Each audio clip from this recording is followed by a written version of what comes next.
qu'Israël a privé le Maroc de l'un des projets les plus stratégiques de son histoire. N'était-ce pas un peu prémédité, ce conflit vers quoi sont poussés le Maroc et l'Algérie? S'il est vrai qu'Alger a avalé bien des couleuvres avant d'agir, attendant que les preuves de culpabilité de Rabat se cumulent, qu'il outrepasse à l'instigation de l'axe Maroc-Tel Aviv en s'en prenant d'abord à la Kabylie, puis à la sécurité nationale algérienne, il est aussi vrai que ce méga-coup qui consiste à suspendre définitivement le gazoduc Algérie-Maroc-Europe n'aurait à regarder de plus près qu'un seul gagnant, Israël, un Israël dont la normalisation avec les Golfiens a du plomb dans l'aile, menacé qu'elle est par les missiles de la résistance prompt à s'abattre sur Tamar ou Léviathan, sur Ashkelon ou Ashdod quand bon leur semble.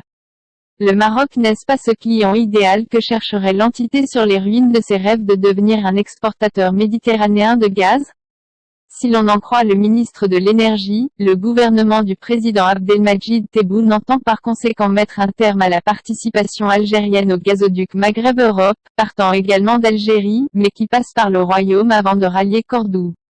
Jusqu'à présent, les Marocains recevaient des Algériens un droit de passage sur ce gazoduc, payé en livraison de gaz naturel selon un accord trinational datant de 1991, et dont le renouvellement doit justement intervenir avant la fin d'octobre 2021. L'Algérie a exporté 9 milliards de pieds cubes en Espagne en 2020, et jusqu'à 17 milliards de pieds cubes annuels auparavant. Nous estimons que 60% de ces volumes ont été exportés à travers Medgaz, et 40% via Maghreb Europe donc en passant par le Maroc, indique l'analyste Pravid Joshi, responsable Afrique du Nord chez le spécialiste Rystad Energy. Toutes ces évolutions interviennent alors qu'Israël est toujours à la recherche de nouveaux marchés pour le gaz extrait de ses champs au large de la Méditerranée, loin de ses marchés en Jordanie et en Égypte. Il n'est pas exclu que Tel Aviv proposera à Rabat de signer un accord pour approvisionner cette dernière en gaz naturel pour répondre aux besoins de ses marchés, en remplacement du gaz algérien.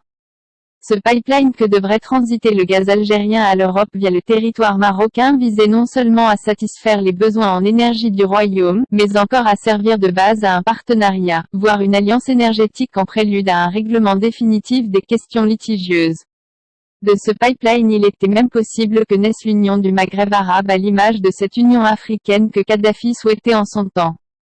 Or, cette union maghrébine profondément antisioniste faisait peur. D'où cette satanée normalisation qui a mis tout sens dessus-dessous. Est-ce irréversible cette fin de partenariat Alger-Rabat? Les Algériens répondent par oui. L'axe de la résistance lui veut bien croire le contraire. En espérant que la raison l'emporte à Rabat et que le Makhzen mette à la porte Israël s'alignant une fois n'est pas coutume sur la volonté du peuple marocain.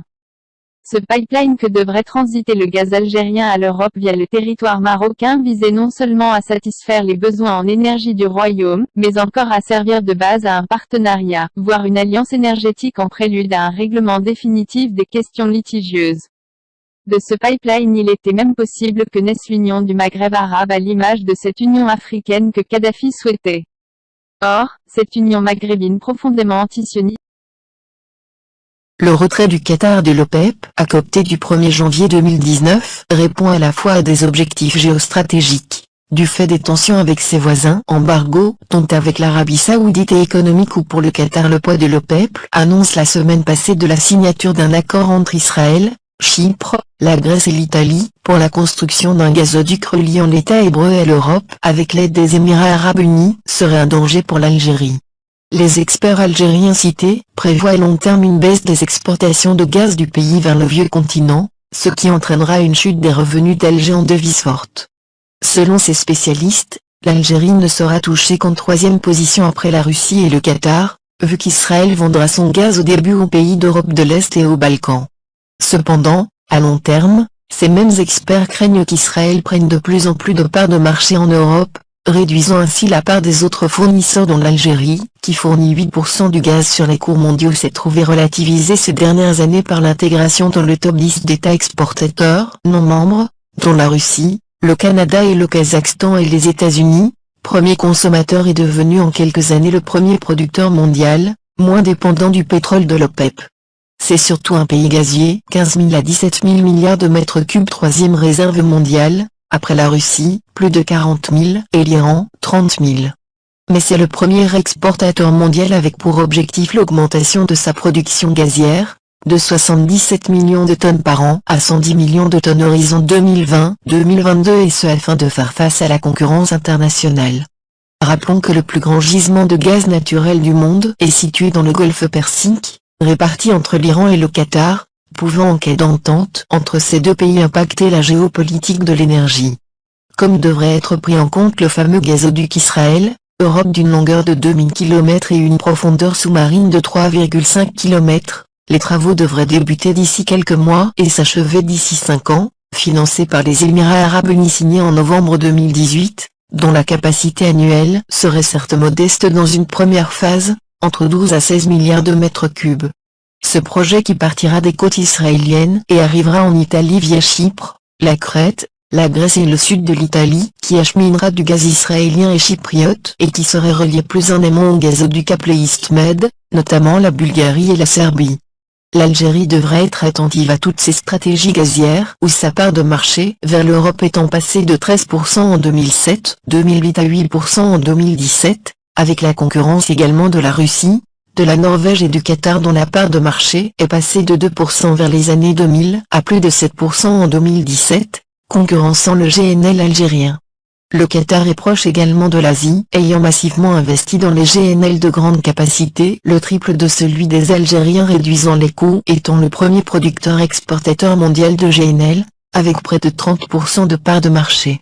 Aussi, pour l'Algérie, il ne faut pas se concentrer uniquement sur le pétrole brut car selon les données en structure physique de Sonatrach, pour 2017 plus de 47% des exportations proviennent du GN et du GNL. Dont le cours le 6 décembre 2018 est à 4,50 $ le MTU sur le marché libre. En conclusion, l'essentiel des exportations algériennes sont les hydrocarbures soumis aux facteurs exogènes échappant à la gouvernance interne, mais je suis convaincu que pour relever les défis futurs, se projeter sur l'avenir, une nouvelle gouvernance, un langage de vérité et la moralité des gouvernants s'imposent. Avec une plus grande rigueur budgétaire, une meilleure gouvernance, un changement de cap de la politique économique actuelle, avec un baril entre 60 et 70 $, l'Algérie peut s'en sortir.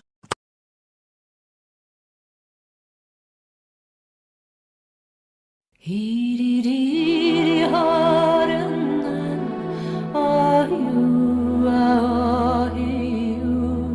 ayu,